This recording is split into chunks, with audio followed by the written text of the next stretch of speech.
বিবি ডাক দিয়ে বলে, স্বামী আমি আপনার বিবি, আপনার কাছে বাড়ি চাই না, গাড়ি চাই না, কোনো অলংকার চাই না, ধন ভান্ডার কিচ্ছু চাই না, আপনার কাছে একটু দাবি করব, আমাকে একটু সুযোগ দিবেন, আমিও যেন 5 ওয়াক্ত সালাত আদায় করতে পারি, আপনি রাসূলুল্লাহর হাত ধরে জান্নাতে যাবেন, আমিও যেন সালাতটা আদায় করে নবীর সাথে জান্নাতে যেতে পারি রে স্বামী, আমাকে সেই সুযোগটা আপনি দিয়া দিবেন। আমাদের বিবি হলে বলতো বাড়ি আনকি, আমাদের বিবিগুলো বলে বালা এনে দিবা, চুরি এনে দিবা, টিভি কিনে দিবা, ওটা কিনে দিবা, ওটা কিনে দিবা। কয়েকজন বিবি বলে স্বামী আমার জন্য একটা জায়নামাজ আইনো, আমার জন্য একটা তাসবিহ আইনো, আমার জন্য একটা বুরকা নিয়ে আসো রে স্বামী, আমার জন্য একটা হিজাব নিয়ে আসো, আমি বেপরদায় ঘর থেকে বাইর হব না, আমি নামাজ ছাড়া আমি তাসবিহ নিয়ে আসবা স্বামী, রাতের অন্ধকারে তোমার খেদমত করার পর সন্তানাদি যখন ঘুমায়া পড়বে, আমি অন্ধকার রাত্রে আমি আমার তাহাজ্জুদের নামাজ পড়ে আমি আল্লাহর দরবারে দুটি চোখের পানি ছেড়ে কাঁদবো, আমার আল্লাহ তো এই দুনিয়ার মধ্যে আমার বেশি দিন রাখবে না, এই দুনিয়ার মায়া ছেড়ে চলে যেতে হবে, দুনিয়ার মধ্যে থাকবো না, কারণ পৃথিবীতে 3টা বিপদ, নাম্বার 1 হলো মানুষের মরণ, নাম্বার 2 হলো কবর, নাম্বার 3 হলো কিয়ামতের ময়দান। এ মুসলমান কয়টা বিবি আছো গো? আব্দুল্লাহ আনসারীর বিবি ডাক দিয়ে বলে, স্বামী রে আপনি আমাকে একটু সুযোগ করে দিবেন, সময় করে দিবেন, আমিও যেন 5 ওয়াক্ত সালাত সময় মতো আদায় করতে পারি। কেমন বিবি, কেমন স্বামী? আমার ভাইরা, রহমতের নবী রাহমাতুল লিল আলামিন কি করলেন? একদিন নয়, 2 দিন নয়, 3-4টা দিন নামাজ পড়ে নবীজি সালাম ফিরায় দেখে আব্দুল্লাহ আনসারী নামাজে আসে, কিন্তু নামাজ শেষ করে আব্দুল্লাহ আনসারীরে পাওয়া যায় না। আমার নবী ডাকতে বলে, সাহাবীরা রে, আমার আব্দুল্লাহ আনসারী প্রতিনিয়ত নামাজে আসে, দেখি যখন আযান পড়ে যায়, আর যখন নামাজের আযান পড়ে যায়, হাইয়া আলাস সালাহ নামাজের জন্য, হাইয়া আলাল ফালাহ কল্যাণের জন্য বান্দা যখন ছুটে চলে যায় মসজিদে, আমার উম্মতেরা যখন ছুটে আসে, আমিও দেখেছি আমার আব্দুল্লাহ আনসারী ছুটে আসে, তবে সালাত সালাম ফিরে আমার আব্দুল্লাহ আনসারীরা দেখতে পাই না। সাহাবীরা বলে, হুজুর হয়তো দুনিয়ার কোন প্রেমে পড়ে গেছে। আমার নবী বলে, আমি নিজেই যাব, দেখতে যাব, নিজেই খবর নিব। নবীজি চলে গেলেন, নবী যা সালাম দা, আসসালামু আলাইকুম ইয়া আহলাল বাইত, একবার নয়, 2 বার নয়, 3 বার সালাম দিলেন, সালামের কোনো জবাব পাইলেন না। রহমতের নবী ফেরত আসলেন, আমার নবীজি ফেরত আসলেন, পিছন থেকে আব্দুল্লাহ আনসারী একটা দৌড় দেশে নবীর পাশাপাশি দাঁড়ায় সালাম দেয়, ওয়ালাইকুম আসসালাম ইয়া রাসূলুল্লাহ, ওয়ালাইকুম আসসালাম ইয়া হাবিবাল্লাহ, ওয়ালাইকুম আসসালাম ইয়া রাহমাতাল লিল আলামিন। আল্লাহর নবী বলে, আনসারী রে তুমি তো সালামের, এ আনসারী তুমি তো সালাম কানে শুনেছিলাম, আমি 3 বার সালাম দিয়েছিলাম, তুমি 3 বারই সালামের জবাব দিছো, এর মানে আমি বুঝতে পেরেছি তুমি 3 বারই সালাম শুনেছিলে, কেন তুমি উত্তর দিলা না? আনসারী বলে, ইয়া রাসূলুল্লাহ আমি কেন উত্তর দিই নাই, আমি এর জবাব দিতে পারবো না, যদি আল্লাহ নবীজি দয়া করে আমার ঘরের ভিতরে আরেকবার যাইতেন তাহলে আমি বলতে পারতাম কেন জবাব আমি দিই নাই। নবী বলে, চলো যাই। কেমন নবী দেখেন না, রহমতের নবী, আমরা হলে গুসা হইতাম যার যাব না, নবী কয় চলো যাই। নবী চলে গেলেন, যা যখন আব্দুল্লাহ আনসারী ঘরের দরজা খুলে দিলেন, খুলে দেওয়ার সঙ্গে সঙ্গে দেখতে পাইলেন ঘরের ভিতরে বিশাল একটা গর্ত খোঁড়া। নবীজি বললেন, আনসারী রে এত বড় গর্ত কেন খোঁড়া তোমার ঘরের মধ্যে? বলি, ইয়া রাসূলুল্লাহ ইয়া হাবিবাল্লাহ, আপনি যখন আমাকে সালাম দিয়েছিলেন নবী গো, তখন আমি এই গর্তের মধ্যে অবস্থায় বসেছিলাম নবী গো। নবী বলেন, কি বলতে চাও সাহাবী? বলি, ইয়া রাসূলুল্লাহ ইয়া হাবিবাল্লাহ, আমাদের স্বামী স্ত্রী মিলে 1 টুকরা কাপড় মাত্র, যখন আযান পড়ে যায় নবী গো, যখন মুয়াজ্জিন আযান দিয়া দেয়, ইয়া রাসূলুল্লাহ ইয়া হাবিবাল্লাহ, এই কারণে আপনার সালামের জবাব আমি দিতে পারি না, এই কারণে আপনার সালামের উত্তর আমি নিতে পারি না। ইয়া রাসূলুল্লাহ ইয়া হাবিবাল্লাহ, আপনি সেদিন ওয়াজ করার পর আমি বাড়ি এসে বলি, আমার বিবি আমার কাছে দাবি করতে বলছে স্বামী রে, জীবনে আপনার কাছে দামি খাবার চাই না, দামি পোশাক চাই না, কিচ্ছু চাই না রে স্বামী, আপনি আমাকে একটু সুযোগ করে দিবেন, আমিও যেন 5 ওয়াক্ত সালাত সময় মতো মতো আদায় করতে পারি। জোরে জোরে চিল্লায় বলা যাবে না মারহাবা। আল্লাহর নবী বলেন শরীরে আমি কথা দিলাম, ও আনসারী আমি কথা দিলাম, তোমাদের স্বামী স্ত্রী দুজনকে আমি নবী ইয়াউমাল কিয়ামতের ময়দানে আমি নবী তোমাদেরকে সঙ্গে করে জান্নাতে নিয়ে যাব। জোরে বলো মারহাবা। এখন যদি বলি বাবা, এখন যদি বলি এই বালি খোলার জমিনে এমন কোন গরিব নাই, যারা কৃষক তাদেরও 3-4টা কাপড় আছে, যাদের ঘর নাই তাদেরও 2-4টা কাপড় আছে। এখন নামাজের ওয়াজ কারে করব রে মুসলমান? এখন কোন মুসলমানের জন্য নামাজে কোনো সান নাই, মেয়েদের সার আছে, পুরুষের কোনো সান নাই। পুরুষ মেয়েরা যখন হায়নি পাস হবে, ঋতুগ্রস্ত হবে, তখন নামাজ ছেড়ে দিবে, রোজাও ছেড়ে দিবে। আবার যখন তারা পবিত্র হবে, সঙ্গে সঙ্গে কাজা রোজাগুলো আদায় করতে হবে। কাজা কোন নামাজ আদায় করা লাগবে না। পুরুষের জন্য কোন সাবালক, পুরুষের জন্য নাবালক নয়, সাবালক পুরুষের জন্য কোন নামাজে সার নয়। তুমি দাঁড়ায়া পড়ো, না পড়লে বয়া পড়ো, বয়া না পড়লে শুয়া পড়ো, শুয়া না পড়লে তুমি কি করো? ইশারায় পড়ো। যদি সফরে থাকো 4 জায়গা 2 করো, তবু তোমার নামাজ সালাত সালাত সালাত সালাত সালাত, এই নামাজ ছাড়া কোনো গতি নাই। জোরে বলেন ঠিক কিনা? এ মুসলমান, একটু গল্প আমি করে যাই। একজন ইহুদি একজন মুসলমান একটা কাপড় বা পানি নিয়ে একটা হট্টগোল হলো।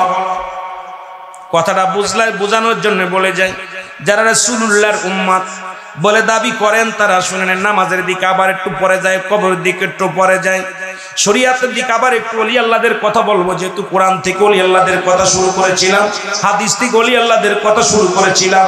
একটা হাদিস থেকে আলোচনা করেছি, কোরআন থেকে সূরা ইউনূসের 11 নম্বর পারা 62 নম্বর আয়াত থেকে একটা তেলাওয়াত করেছি, একটা আয়াত তেলাওয়াত করেছি। ওদিকে আমার যাইতে হলে সময় লাগবে, একটু আস্তে আস্তে আমরা আগাই। একটু মহব্বত উচ্চ কণ্ঠে আওয়াজ দিয়ে চিল্লায়া বলা যাবে না আল্লাহু আকবার। ইহুদি আর মুসলমান, দাড়িওয়ালা টুপিওয়ালা দেখেই ভুলে যাওয়া যাবে না। নবীজির চাচার সংখ্যা ছিল 9 জন, এদের মধ্যে 2 জন হলো ইমানদার। একজনের নাম আমির হামজা, আর একজনের নাম আব্বাস। বাবা শুনে নেন ভালো করে, দিলের কান্ডা লাগায় শুনে নেন। তবে শুনতে পেরেছি আপনাদের এই বালিখোলার জমিনে সবই 99% সুন্নি। জনতা অত্যন্ত খুশি হয়েছি, কথা শুনে জোরে বলেন মারহাবা। হুজুর সাল্লাল্লাহু আলাইহি ওয়াসাল্লামের কাছে দাড়িওয়ালা টুপিওয়ালা পাগড়িওয়ালা ইহুদি চলে গেলেন রাসূলুল্লাহর বিচারের কাছে। নবীজি দুজনের মুখ থেকে শুনলেন, দাড়িওয়ালার কাছ থেকে শুনলেন, আবার ইহুদির কাছে শুনলেন।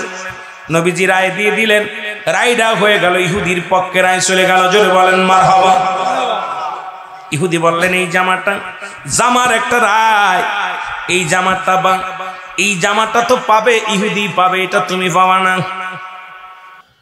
নবীজি দুজনের কথা শুনিয়া নবীজি বললেন, আমার বিচারের রায়, এই রায়টা হলো, এই রায় ইহুদির পক্ষে চলে গেছে। মুসলমান মেনে নিতে পারে নাই। মুসলমান বলে, কেমন নবী? মুসলমানদের নবী, আমাদের নবী। সে একজন মুসলমানদের নবী হইয়া সে ইহুদির পক্ষে রায় দিল, পার্সিয়ালিটি করলো, ইহুদিকে জিতায়া দিল। এটা মেনে নেওয়া যায় না। চলো যাই হযরত উমরে ফারুক রাদিয়াল্লাহু তাআলা আনহুর কদমে, কারণ হযরত উমরে ফারুকের কদমে যেতে হবে। উনি কি রায় দেয়? জোরে জোরে চিল্লায় বলো মারহাবা। হযরত উমরের কাছে চলে গেছে রায়ের জন্য। ইহুদি বলেন, তোমার নবীদের রায় দিয়েছি, এটা যদি না মানো, যিনি নবীদের নবী, তোমার নবী, কুল কায়নাতের নবী, উনি রায় দিল, তাও তুমি মানতে রাজি নয়। আবার আমাকে নিয়ে যাবা কোথায়? আবু বকরের কাছে। চলো যাই আবু বকরের কাছে। চলে গেলেন আবু বকরের কাছে। আবু বকর বললেন, হযরত আবু বকর সিদ্দিক রাদিয়াল্লাহু তাআলা বললেন, তোমরা দুজন বলো, তোমরা কথা বলো। কথা বললেন। মুসলমান শুনে নেন। দুজনের কথা শুনলেন আবু বকর, শুনে পর বললেন সিদ্দিক আকবর শোনা পর।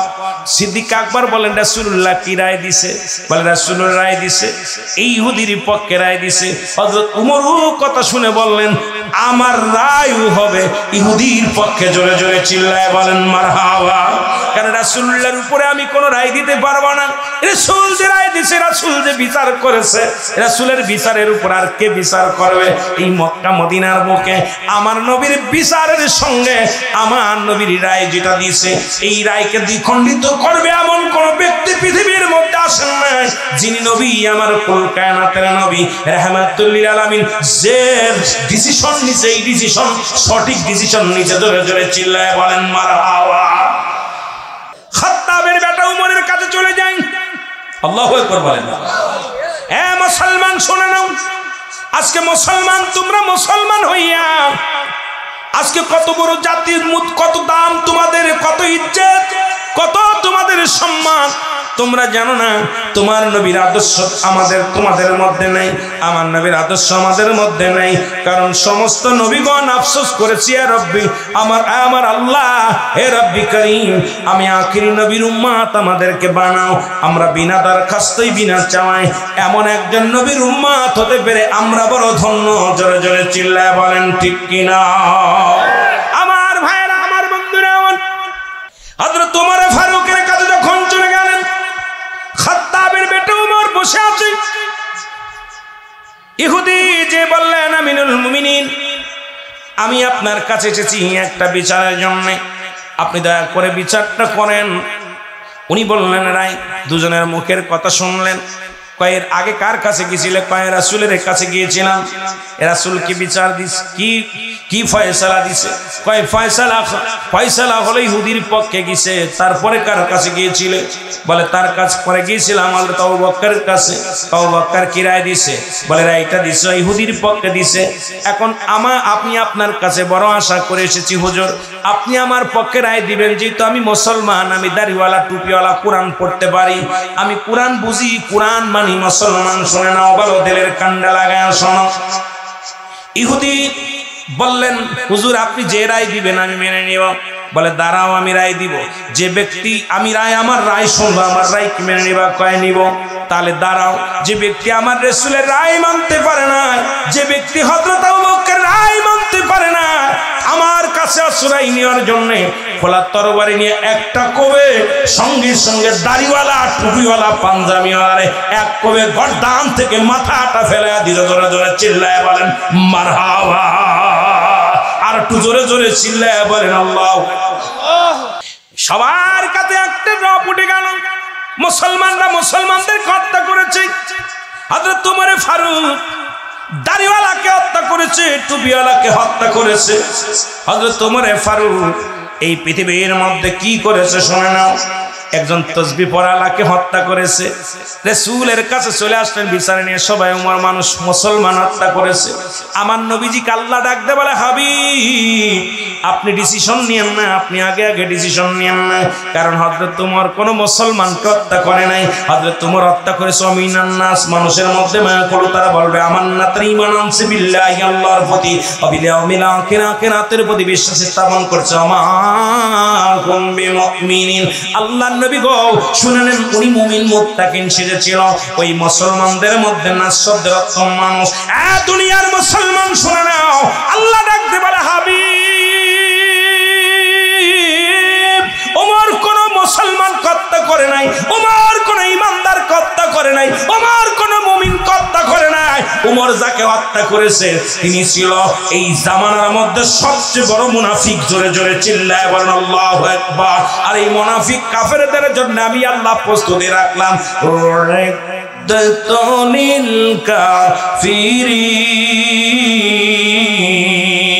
আমি আল্লাহ কাফের বেঈমান মুনাফিকদের জন্য প্রস্তুতি করে রেখে দিয়েছি 7-7টা জাহান্নাম। কয়টা জাহান্নাম? কিটা কিটা যাবা? এরে কেউ যেতে চাই না। বালা আছে তো, সাপ আছে, আগুন আছে, বিচ্ছু আছে, যাবেন? কিটা কিটা যাবেন? এ জাহান্নামে কিটা কিটা যাবেন? হাত তোলেন দি দেখি। এরে কাম সারছে। আল্লাহ কয় বেঈমান মুনাফিকদের জন্য, কাফেরদের জন্য প্রস্তুতিকার রাখা আছে কয়টা জাহান্নাম? 7টা জাহান্নাম। একটু মহব্বতে দুরূদ শরীফ আল্লাহুম্মা সাল্লি আলা সাইয়্যিদিনা মুহাম্মদ নাবিয়ানা শাফিয়ানা মাওলানা মুহাম্মদ। উড়ে যাও রে রাতের হাওয়া, যাও রে জুড়ে মদিনায়, এই গোলামের সালাম খানি, এই আশিকের সালাম খানি পৌঁছাই দিও মদিনায়। আল্লাহুম্মা সাল্লি আলা সাইয়্যিদিনা মুহাম্মদ নাবিয়ানা শাফিয়ানা মাওলানা মুহাম্মদ। আদম যখন মাটি পানি, মোর নবীজি খোদা রাসূল। আদম যখন মাটি পানি, মোর নবীজি খোদা রাসূল। তার উপরে পড়েন দুরুদ, তার উপরে পড়েন দুরুদ আল্লাহ ফেরেশতা কুল। আল্লাহুম্মা সাল্লি আলা সাইয়্যিদিনা মুহাম্মদ নাবিয়ানা শাফিয়ানা মাওলানা মুহাম্মদ। আরো জোরে বলেন আল্লাহুম্মা সাল্লি আলা আরে নবিয়ানা শাফিয়ানা। আকাশ কান্দে, বাতাস কান্দে, কান্দে বিবি ফাতিমা। জমিন আসমান কান্দে, জমিন আসমান কান্দে, কান্দে সোনার মদিনা।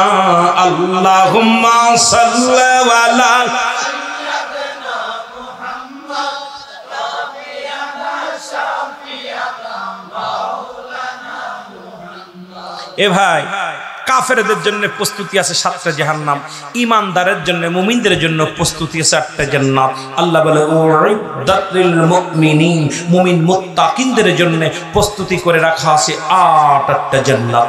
সুবহানাল্লাহ বলেন। কয়টা কয়টা? কেডা কেডা যাবেন?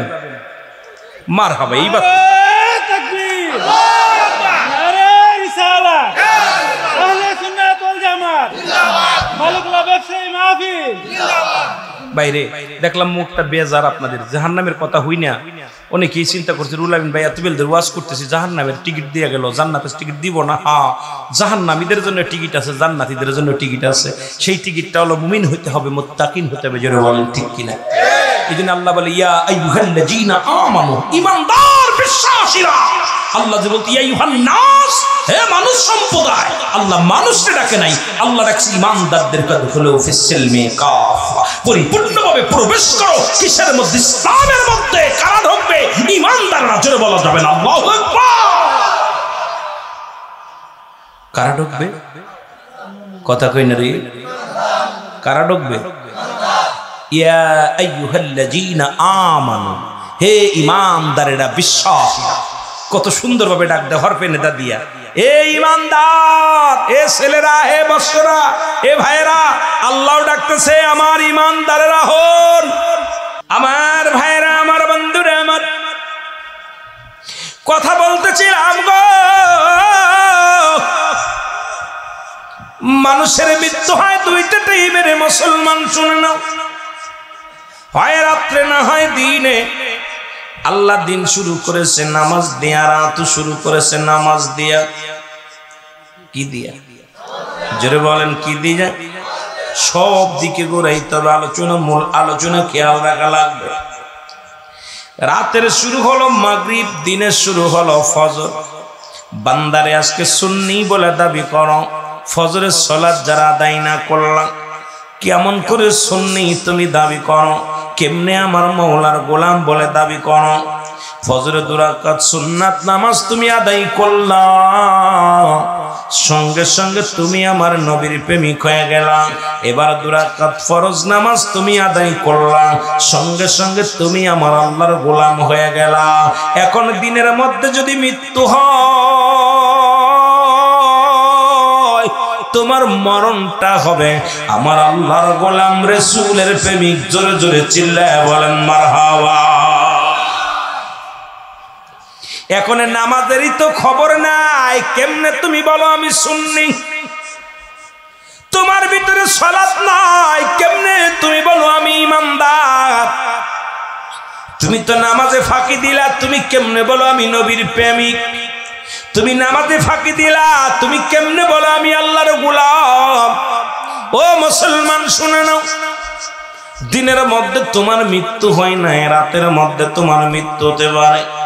রাতের শুরু হলো মাগরিব, 3 রাকাত ফরজ নামাজ তুমি যখন আদায় করলা, সঙ্গে সঙ্গে তুমি হয়ে গেলে আমার আল্লাহর গোলাম।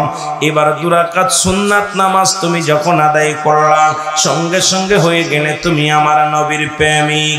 এখন এরা মুসলমান শুনে নাও, রাতের মধ্যে যদি মরণ হয়, তোমার মর্যাদা আমার নবীর প্রেমিক হিসেবে পাওয়া যাইবা, তোমার দাম বেড়ে যাবে আল্লাহর গোলাম হওয়ার কারণে। এখন তুমি ফজর পড়ো নাই, মাগরিবও পড়ো নাই, জোহরও পড়ো নাই, আসরও পড়ো নাই, কেমনে করে বলো তুমি আল্লাহর গোলাম রাসূলের প্রেমিক? আল্লাহ রাসূলের প্রেমিক যদি হতে হয়, সালাত নামাজের প্রয়োজন আছে কি না? আমার ভাইরা, আমার বন্ধুরা, সালাতের গুরুত্ব কেমন ছিল নবীজি বললেন সাহাবীরা নেই। আমি আজকে একটু ওয়াজ করি, ওয়াজটা হলো যদি কোনো ব্যক্তি 5 ওয়াক্ত, তোমরা কে কে আমার সাথে হাত ধরে জান্নাতে যেতে চাও? আমার সাথে কে কে জান্নাতে যেতে চাও? সাহাবীরা সবাই বলে ইয়া রাসূলুল্লাহ, ইয়া হাবিবাল্লাহ, আমরা আপনার সঙ্গে জান্নাতে যেতে চাই। কারণ রাসূল তো 10 জন সাহাবীর নাম ঘোষণা করেছেন, তারা জান্নাতি দুনিয়া থেকে। আবু বকর ফিল জান্নাতি, ওমর ফিল জান্নাতি, উসমান ফিল জান্নাতি, আলী ফিল জান্নাতি, এই রকম 10 জন সাহাবীর নাম ঘোষণা করেছেন নবীজি, যে অমুক অমুক জান্নাতি দুনিয়া থেকে ঘোষণা করে দিয়েছেন।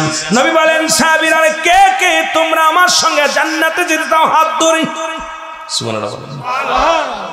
আপনারা আজকে আমি আপনাদের কাছে হাত তুলতে বলতেছি, কে কে রাসূলুল্লাহর হাত ধরে জান্নাতে যেতে চান? একটু হাত তোলেন। আমার ভাইরা, আমার রাসূল বললেন শুনে নাও, যে ব্যক্তি 5 ওয়াক্ত সালাত জামাতের সঙ্গে সময় মতো ওক্তীয় মতো যদি কোনো ব্যক্তি সালাতটা আদায় করতে পারে, জামাত অথবা সময় মতো ওক্তীয় মতো নামাজটা আদায় করতে পারে, আমি নবী ওয়াদা করলাম আমার ওই উম্মতের সঙ্গে, আমার ওই মুসলমান শুনে নাও, আমি নবী তার হাত ধরে জান্নাতে নিয়ে যাব। জোরে বলেন মারহাবা। আহা, শুনেছি নবীজি বললেন আমি হাত ধরে জান্নাত। রাসূলের সাহাবী একজন সবচেয়ে গরীব সাহাবী, যার পৃথিবীর মধ্যে সবচেয়ে অসহায় তৎকালীন জামানায়, নাম হলো আব্দুল্লাহ আনসারী। জোরে বলা যাবে না মারহাবা? নামটা কি? জোরে বলেন, নামটা কি? আব্দুল্লাহ আনসারী। বাড়ি গেলেন, ওয়াজ শুনে, আপনাদের মতো ওয়াজ শুনতে আছে, রাসূলুল্লাহর সামনে ওয়াজ শোনে। নবীজি ওয়াজ করেন, সাহাবীরা আলোচনাগুলো দিলের কান্ডা দিয়া শোনে, ওয়াজ বাড়ি নিয়ে যায়।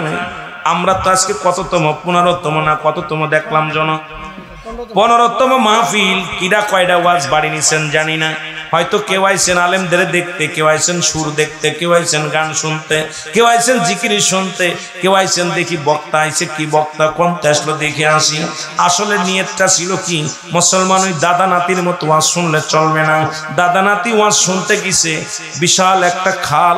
এখন হুজুর বলছে টাকনুর উপরে কাপড় ওটা ফরজ তরফ করা কবিরা গুনাহ, ফরজ তরফ করা কবিরা গুনাহ। এখন দাদা নাতি ওয়াজ শুনতে যে খালের উপর থেকে এখন নৌকা আসে নাই, ও পারে নৌকা দেয়া আর আসা বন্ধ করে দিছে। নৌকার মাঝে যে ঘুমাইছে, দাদা আর নাতি দুজন নদীর ঘাটে যে দাঁড়ায় আছে, খালের পরে দাঁড়ায় আছে। দাদা কয় নাতি নামিস নে, কয় দাদা তুমি ওয়াজ শোনো নাই? হুজুর বলছে ফরজ তরফ করা কবিরা গুনাহ। এখন আমি কেমনে যাব? দাদা দেখে আস্তে আস্তে কাপড় উঠাইয়া মাথায় বান্দা সারা। দাদাই মাছ পানির মাজা গলা পানির মধ্যে নেমে কয় নাতি নেমে আয়। কয় দাদা রে, হুজুরি ওয়াজ করছি ফরজ কবিরা গোনা, ফরজ তরফ করা কবিরা গোনা, এখন আমি কেমনে যাব? কাপড় তো ভিজে যাবে। কয় কাপড় তুলে মাথায় বান। কয় ফরজ তরফ করা কবিরা গোনা। এরে মুসলমান দাদাই কয় তোর বাবা জন্মের আগ থেকে আমি ওয়াজ শুনি। তোর বাবা, তুই তো দূরের কথা, তোর আব্বা তখনও জন্ম নেন নাই, তখন থেকে আমি ওয়াজ শুনি। যেখান থেকে ওয়াজ শুনি সেখানেই রেখে আসি, জীবনেও কোনোদিন ওয়াজ বাড়ি আনি নাই। আর তুই আমার নাতি হইয়া ওয়াজ বাড়ি নিয়ে যাবি টেনে, এটা হবে না। জোরে বলো আল্লাহু আকবার। মুসা আলাইহিস সালাম ডাকতে বলে আমার আল্লাহ, এর চাইতে বেশি যখন কোন বান্দা বান্দিরে ভালোবাসেন গো আমার আল্লাহ, ওই বান্দা বান্দির মধ্যে আপনি কি দান করেন? আমার আল্লাহ বলেন, মুসা রে, তার চাইতে যদি একটু বেশি ভালোবাসি, ওই বাড়ির মধ্যে, ওই মহল্লার মধ্যে, গ্রামের মধ্যে, ওই ফ্যামিলির মধ্যে আমি বেশি বেশি মেহমান পাঠায় দিই। যারা বলেন মারহাবা। কি পাঠায় দেয়? মেহমান পাইলে বেদার হওয়া যাবে না। আজকে এই মাহফিল কুছিলা করে এক সপ্তাহ আগে অনেকের শ্বশুর আসছে, শাশুড়ি আসছে, কতক্ষণ আসছে কিনা। ঢাকায় যারা চাকরি করে, ব্যবসা করে, সবাই চিন্তা করছে জান্নাতের বাগানে হাজিরা দিব। ব্যবসা বাণিজ্য বাদ দিয়া চিন্তা করছে আজকে শনিবারের দিন, শুক্রবারের দিন, যেহেতু আজকে শুক্রবার, আগামী দিন শনিবার, দুইটা দিন বন্ধ আছে। এক হলো জান্নাতের বাগান। হিসাব করে মিলাম প্রতিটা বাড়িতে দুই একজন মেহমান আসছে। ধরে বলেন ঠিক কিনা? তাহলে আল্লাহ বলেন, বান্দারে যখন কোন বান্দা বান্দির উপরে আমি বেশি খুশি হয়ে যাই, তখন ওই বান্দার বাড়িতে মেহমান পাঠায়া দিই। আমরাও কিন্তু দূরের মেহমান। কোন ঠিক কিনা? আমরাও দূরের মেহমান। ওলা মেকরাম আছে আপনার বাড়ির মেহমান হইয়া, এলাকার মেহমান হইয়া, তাহলে আল্লাহ তাআলা খুশি হলে বৃষ্টি দান করে, আল্লাহ তাআলা বেশি খুশি হলে মেহমান পাঠায় দেয়। মুসা নবী ডাকতে বলে আমার আল্লাহ, এর চাইতে যখন কোন বান্দা বান্দির উপরে আপনি খুশি হন, তখন কি দান করেন? আমার আল্লাহ বললেন, মুসারে শোনো, সব চাইতে যখন আমি কোন বান্দা বান্দির উপরে রাজি খুশি হয়ে যাই, ওই ঘরের মধ্যে বেশি বেশি কন্যা সন্তান দান করি। যারা বলো মারহাবা। আস্তে আস্তে কইবেন না জোরে কইবেন? সব চাইতে বেশি যখন খুশি হয়ে যান, এই ঘরের মধ্যে কি পাঠায়? মেয়ে পাঠায়। আপনার মেয়ে হয় অনেকেরই পায়, হুজুরের শুধু মেয়ে হয়। হুজুর মানুষদের বেশি মেয়ে হয়। আমি কি যাক আমাদের মেয়ে হয় হোক, ওদের তো ছেলে হোক। কি কর কথা বলেন না কেন? সুতরাং আমি আপনাদেরকে বলে যাই, যদি কোনো কন্যা সন্তান এই দুনিয়ার মধ্যে আগমন করে, কষ্ট পাওয়া যাবে না, কষ্ট পাওয়া যাবে না, তাদেরকে ভালোবাসতে হবে। যদি কোনো কন্যা সন্তান হওয়া, যদি কোনো বাবা মা কষ্ট পায়, মনটা বেজার হয়ে যায়, ওই কন্যা মুখটা হাসায় দিয়ে যায় বাবা, ওই মেয়ে দ্বারা দুর্নাম হয়, ওই মেয়ে দ্বারা কলঙ্ক হয়। এই জন্য যখন মেয়ে দুনিয়ার মধ্যে আপনার গর্ভে আসবে, যখন কন্যা সন্তান দুনিয়ার মুখ দেখবেন, খুশি মুখে আলহামদুলিল্লাহ বলে শুকরিয়া আদায় করে তারে কোলে তুলে নিবেন। সব কিছু ছেলে মেয়ে সব কিছুর দান করার মালিক কে? আর একটু জোরে বলেন আল্লাহু আকবার। সুতরাং আমার ভাইয়েরা, আজকে বৃষ্টি হয়েছে, এটার মধ্যে কল্যাণ আছে কি নাই? জোরে বলেন কল্যাণ আছে কি নাই? এ মুসলমান, আজ দুইটা তিনটা দিন ধরে মাহফিল মাহফিল, একটা আনন্দ মাহফিল হবে, অমুক দিন মাহফিল হবে, অথচ দুদিন তিন দিন ধরে বৃষ্টি আপনাদের মাঝে। কেউ মনে কয়, মুনাফিকদের মনে কয় মাহফিল হবে না, যারা দুশমনের রাসূল তাদের তো মনে আনন্দ লাগছে মাহফিল হবে না। কিন্তু আল্লাহর প্রিয় বান্দারা, রাসূলের প্রেমিকরা এই জান্নাতের বাগান মেলা বেলাইয়া এই জান্নাতের বাগানে বসে পড়েছে। এখন মুনাফিকরা চিন্তা করে মাহফিল হয়েই গেল, আছে না? ভাবতেছে, চিন্তা করলাম বৃষ্টি হইব, মাহফিল হইতো না। আবার কিছু কিছু লোক আছে মাহফিল না হইলে কমিটিরে বলতো টাকার হিসাব কথা কথা কিতা কিতা করছিস, গীতা গীতা করছেন, একটা সমাজের ভিতরে উচ্ছৃঙ্খল। আল্লাহ দেখলে ইমান দুদিক থেকেই পরীক্ষা করে মহান আল্লাহ তাআলা জান্নাতের বাগানে বসার সুযোগ দান করেছে। এই জন্য আমরা আলোচনায় ঢুক দিব। কেউ বুঝিতে পারে না রে আমার আল্লাহ তাআলার খেলা, বলেন কেউ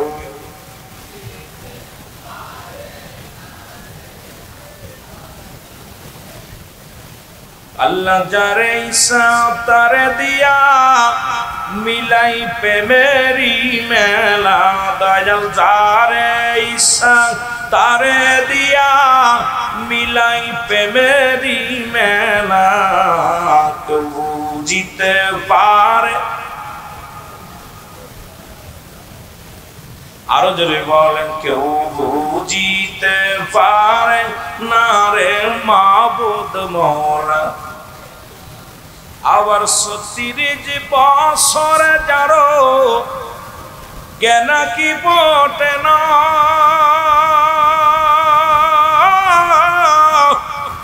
সেই মাসের কালের আবার পাই যে ষোলো আনারে দয়াল, পাই যে ষোলো আনা। দয়াল যারে ইচ্ছা তারে দিয়া মিলাই প্রেমেরি মেলা, দয়াল যারে ইচ্ছা তারে দিয়া মিলাই প্রেমেরি মেলা, কেউ বুঝিতে পারে না রে আমার আল্লাহ তাআলা। আরো জোরে বলেন কেউ বুঝিতে।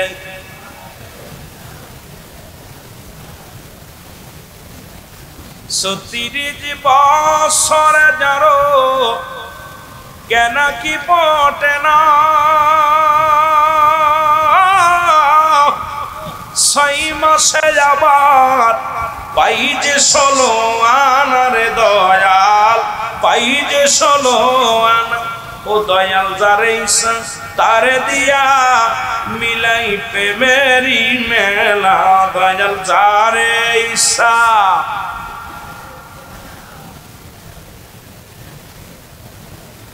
কেউ বুঝিতে পারে না রে আমার আল্লাহ তাআলা। সুবহানাল্লাহ।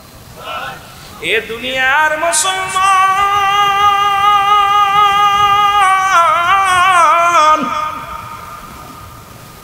যে কথা বলতেছিলাম দিনের কান্ডা লাগায় শুনে না।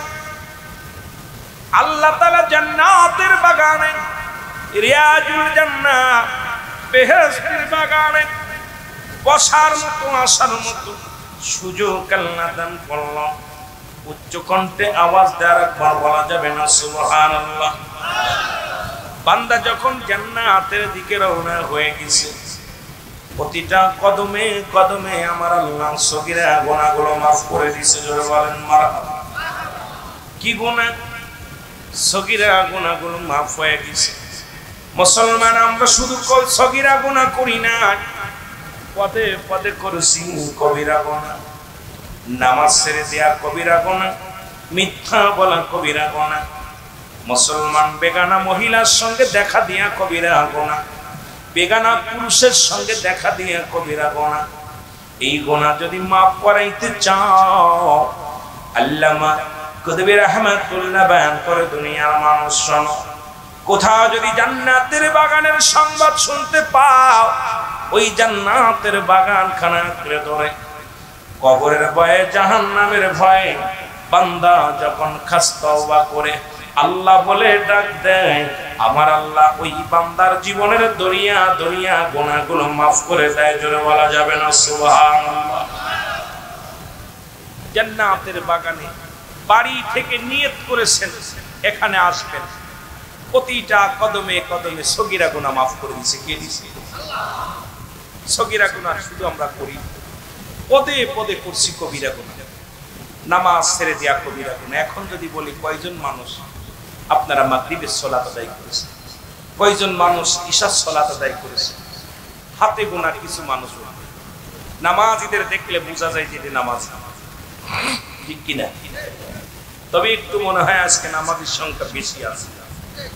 নামাজের সংখ্যা মোটামুটি ভাব থেকে মনে হয় যে বেশি আছে।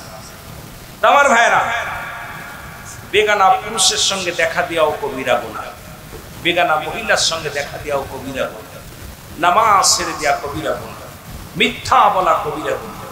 এই গুনাহগুলো মাফের দরকার আছে। এখন আল্লামা কুতুবী রাহমাতুল্লাহ বয়ান করে, ও দুনিয়ার মানুষ শোনো, এত গুনাহ করছো আসমান থেকে জমিন পর্যন্ত, খালি জায়গা যা আছে পরিপূর্ণ করে ফেলেছো গুনাহ করে। এই গুনাহর কথা মনে করে বান্দা যখন খালেস তওবা করে, আল্লাহ আমি আর গুনার কাছে যাব না, আমি আর অন্যায় করব না, খাস তওবা করে জান্নাতের বাগানে বসে চোখের পানি ছেড়ে যখন, দুটি চোখের পানি ছেড়ে বান্দা যখন আল্লাহ বলে ডাক দেয়, আমার আল্লাহ দরিয়া দরিয়া গুনাহগুলো মাফ করে দেয়। জোরে বলা যাবে না সুবহানাল্লাহ। আমার ভাইরা, আমার বন্ধুরা, আমার সুযোগ পাইলাম, গুনাহ মাপের একটা সুযোগ পাইলাম। মানুষের মৃত্যু হয় দুইটা টাইমে, একটা হলো রাতের বেলা, একটা হলো দিনের বেলা। দিন শুরু করেছিলাম, মৃত্যুবরণ করি নাই। রাত শুরু করেছি, মৃত্যুবরণ করি না, এখনো পর্যন্ত জিন্দা। পৃথিবীর মধ্যে আসার একটা সিরিয়াল আছে, যার কোনো সিরিয়াল নাই। দেখা যায় দুনিয়ার মধ্যে বাবা জিন্দা, সন্তান নাই। দেখা যায় দাদা জিন্দা, নাতি নাই। নাতির কাঁধে দাদার লাশ, দাদার কাঁধে কাঁধে নাতির লাশ, বাবার কাঁধে সন্তানের লাশ, সন্তানের কাঁধে বাবার লাশ। কি কখন চলে যাবে কেউ বলতে পারি না। মুসলমান শুনে নাও, এই দুনিয়ার মধ্যে কত রাজা, কত বাদশা এই দুনিয়ার মধ্যে আগমন করলো গো, কেউ দুনিয়ার মধ্যে নাই, থাকাও সম্ভব নয়। যারা এসেছিল সবাই তো চলে গেছে, আপনাকেও চলে যেতে হবে। এই পৃথিবীর মায়া ছেড়ে চলে যেতে হবে। জোরে বলেন ঠিক কিনা?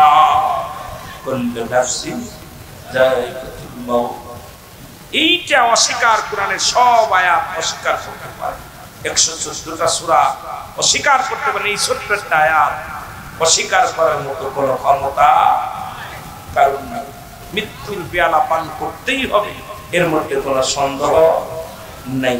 একটু মহব্বতের সঙ্গে দুরূদ শরীফ পড়েন, আল্লাহুম্মা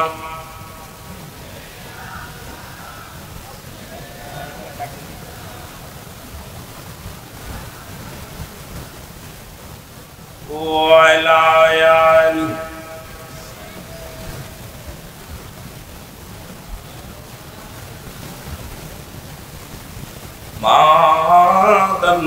মাদাল্লাহুম্মা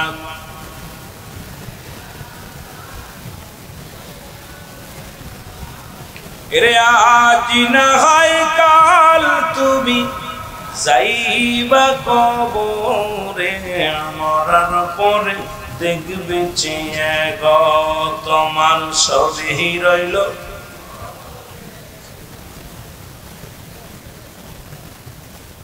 দাদু ভাই, আমরা আলোচনায় ঢুকছি, আস্তে আস্তে আমরা আলোচনা শুরু করি। আমারও একটু গলা পরিষ্কার হোক, আপনারাও আলোচনায় মজি যান। আস্তে আস্তে আমরা আলোচনায় যাই মহব্বতে। রে আজ না হয় কাল তুমি যাইবা কবরে, মরার পরে দেখবে চেয়ে গো তোমার সবই রইল।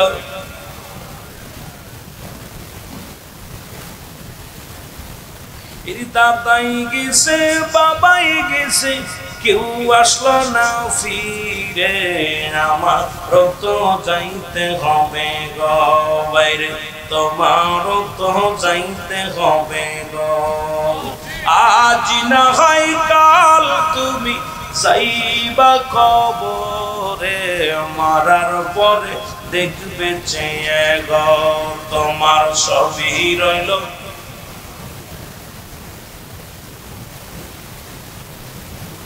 ঘর করলা, বাড়ি করলা, সবই যাইবা রে। ঘর করলা, বাড়ি করলা, সবই যাইবা রে, তোমারও তো যাইতে হবে রে আমার, তোমারও তো যাইতে হবে গো। বলেন আজ না হয় কাল তুমি যাইবা কবরে, মরার পরে দেখবে চেয়ে গো তোমার সবই রইল।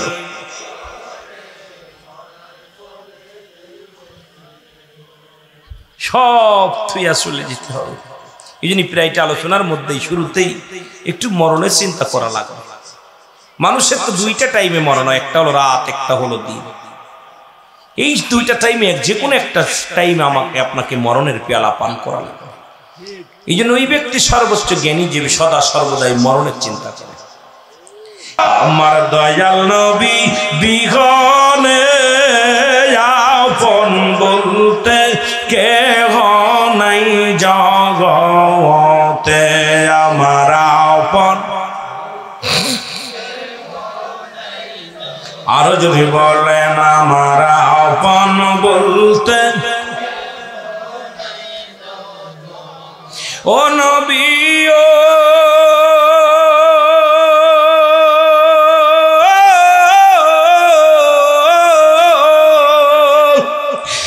বালি খোলেন আসে কান্দা হইয়া দিওয়ানা,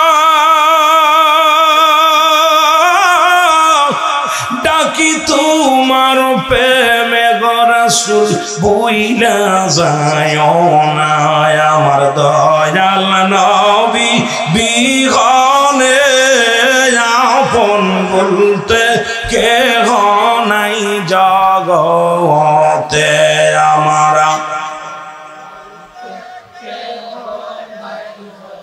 এ নবীর আশিকেরা জোরে বলেন আমার আপন বলতে কেহ নাই জগতে, আমার দয়াল নবী বিহনে আপন বলতে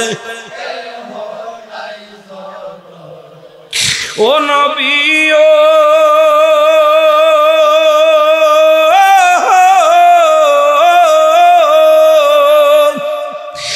বালি কোলার শেকেরা হইয়া দিওয়ানা,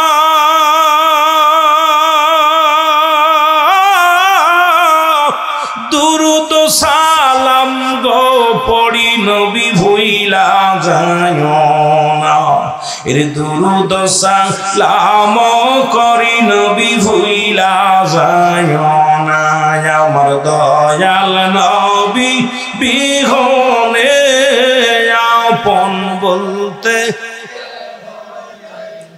গোতে, আমার আপন বলতে